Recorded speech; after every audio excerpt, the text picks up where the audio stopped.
Alors, j'ai fait quelques vidéos avec Alain Penso au niveau du cinéma. Et ça m'a fait réfléchir un petit peu plus sur ce sujet.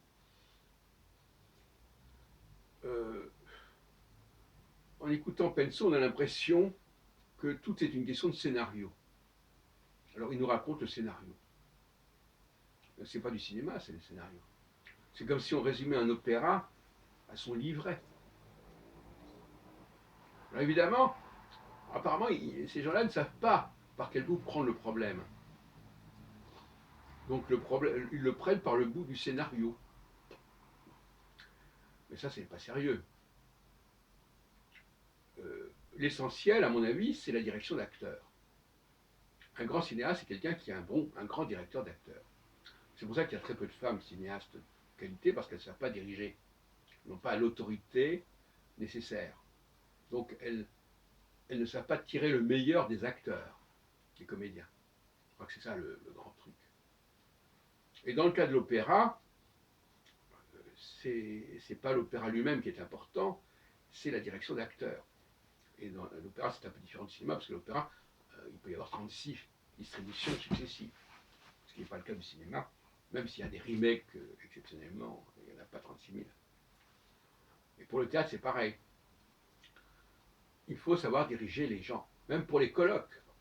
Dans tous les domaines, quand il y a des gens qui sont là, il faut savoir les diriger, il faut savoir les conseiller, les mettre en valeur, et surtout en tirer le meilleur, et aussi dans le cadre d'une synergie entre tout cela. Alors, donc j'ai toujours dit que finalement, alors on peut dire que ce sont les acteurs qui sont importants, mais c'est surtout les directeurs d'acteurs. C'est le choix du casting, déjà, la distribution. Il peut y avoir des erreurs de casting majeurs, j'en ai déjà parlé.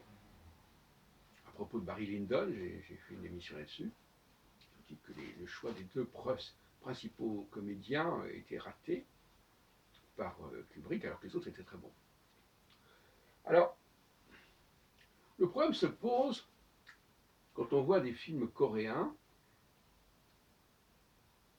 justement, le réalisateur de Parasite, de Memories of Murder, de Trans-Pulse Train, etc.,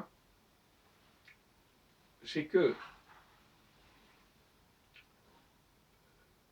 bon, c'est pas du racisme, enfin, c'est un problème de lisibilité. Les Européens ne savent pas lire les visages des Asiatiques, pas plus qu'ailleurs que les visages des Noirs, des Africains. Et à ce sujet, justement, j'ai vu l'autre jour un film Fast and Furious, etc. Mais il y avait une comédienne, la fille qui jouait le rôle principal, elle était géniale, elle était absolument géniale. C'était une occidentale, c'était une caucasienne. Et inversement, j'avais vu il y a quelques semaines un autre film où la principale comédienne était une noire, et c'était une catastrophe. Parce qu'elle n'exprimait rien, on ne captait pas ce qu'elle exprimait, ça ne passait pas. Et donc il faut faire un problème de casting, il faut savoir, on ne va pas tomber dans le cinéma ethnique, mais effectivement, qu'on le veuille ou non, les gens qui sont habitués à fréquenter des blancs captent bien le message qui vient des visages, des comportements blancs, mais ça ne marche pas pour les noirs, et inversement, et les asiatiques non plus. Donc l'exportation, l'utilisation de comédiens de races différentes, à mon avis, ce n'est pas une réussite. C'est pas une réussite parce que ça ne passe pas, ça n'est pas bien décrypté, ce n'est pas bien décodé. Alors, je reviens à la question du scénario. Ce n'est pas le premier scénario qui est important. Le scénario est un prétexte.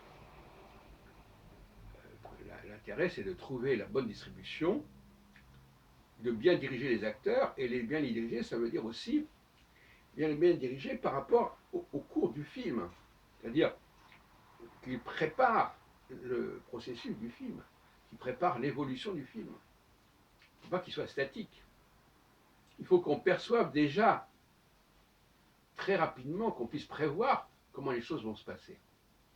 Et si la comédien n'est pas bien dirigée, eh bien, il va y avoir des changements brutaux qui n'ont pas été préparés correctement. Dans le film Memories of Murder, un des acteurs coréens, celui qui joue le rôle du policier qui vient de Séoul, c'est pas une réussite, hein. Et en même temps, c'est un personnage très intéressant parce que il est censé arriver avec une certaine idée de son métier, et à la fin, il a complètement changé de point de vue. Il est devenu aussi nul que les autres collègues qu'il avait rencontrés au départ et qu'il trouvait absolument inacceptable. Donc tout le scénario est fondé là-dessus, en fait, sur l'évolution du personnage du policier qui arrive de l'extérieur de Séoul, de la capitale, dans une petite bourgade où on fait à peu près n'importe quoi au niveau de la police, dans tous les sens du terme. On fabrique des fausses preuves, on torture les gens pour les faire avouer, etc. Mais lui, finalement, il bascule progressivement dans ce genre de champ. Et le problème, c'est que, comme on dit, ce sont des Coréens, on capte pas bien tout ça. On les distingue pas bien les uns des autres. Ça, ce sont les limites du cinéma racial, si on peut dire.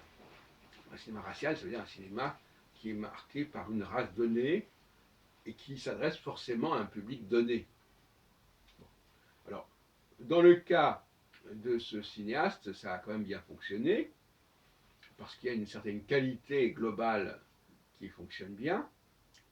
On ne peut rien dire à ce sujet. Mais néanmoins, il y a des choses qui nous échappent. Ce sont les limites du genre. Voilà, donc voilà un certain nombre de réflexions que je voulais faire. Essentiellement, quand on discute d'un film, il faut discuter de la direction d'acteurs, savoir si les acteurs ont été bien choisis, s'il faut bien passer le message, si l'évolution de leur comportement se fait de manière intelligente, quand il y a un processus d'évolution, et la question du scénario en soi, c'est vraiment pour les petites têtes.